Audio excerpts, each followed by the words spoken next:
RK రోజా గారైతే స్పందించారండి. ఏదైతే తెలిసింది కదా! జగన్‌మోహన్ రెడ్డి ఏదైతే మనం అందరం మాట్లాడుకుంటున్నామో జగన్‌మోహన్ రెడ్డి గవర్నర్ ప్రసంగం మధ్యలోనే ఎళ్ళిపోవడం చూసాం వాకౌట్ చేసి. అది చాలా తీవ్రంగా విమర్శిస్తున్నారు. అందరూ గూడా చాలామంది మేధావులు కావచ్చు, మిగతా వాళ్ళు చాలామంది. ఎందుకంటే వైసీపీకి అనుకూలంగా మాట్లాడేవారు గూడా కనీసం ఒక గంట, 2 గంటలు వెయిట్ చేస్తే అతనికి మాట్లాడే అవకాశం వస్తుంది గదా! అప్పుడు మాట్లాడి వాళ్ళని విమర్శించి బయటికి రావాల్సింది. కానీ ఇంత తొందర ఎందుకు పడ్డాడు జగన్‌మోహన్ రెడ్డి? జస్ట్ ఎమ్మెల్యే పదవి కాపాడడానికి వచ్చారని అయితే చెప్పడం చూసాం. ఇంగా రోజా గారైతే చెప్పిందేంటంటే రోజా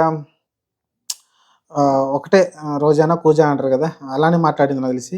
ఏమడుగుతుందంటే ఉన్నది ఒకటే ఒకటే గదా! ప్రతిపక్షం ఎందుకివ్వరనేది. అది వాళ్ళ ఇష్టం. అధికార పక్షం ఇష్టం. ఎందుకంటే ఎక్కడ చట్టం చేసి లేదు నిజమే అది.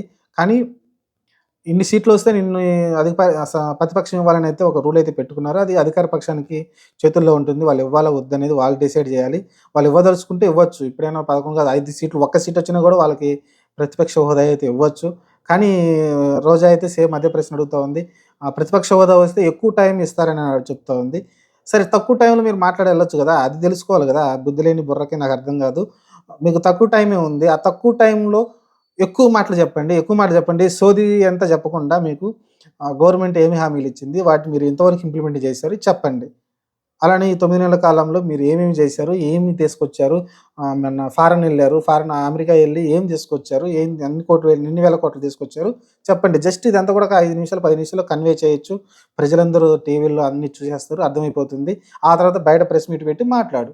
కానీ అదేమి లేకుండా గవర్నర్ ప్రసంగప్పుడు అసహనంతోటి బయటికెళ్ళిపోవడం, వాకౌట్ చేయడం, అసలు ఆడు ప్రతిపక్షం ఇవ్వలేదని అడుక్కొని ఎళ్ళిపోవడం ఏంటో నాకు అర్థం కాలేదు.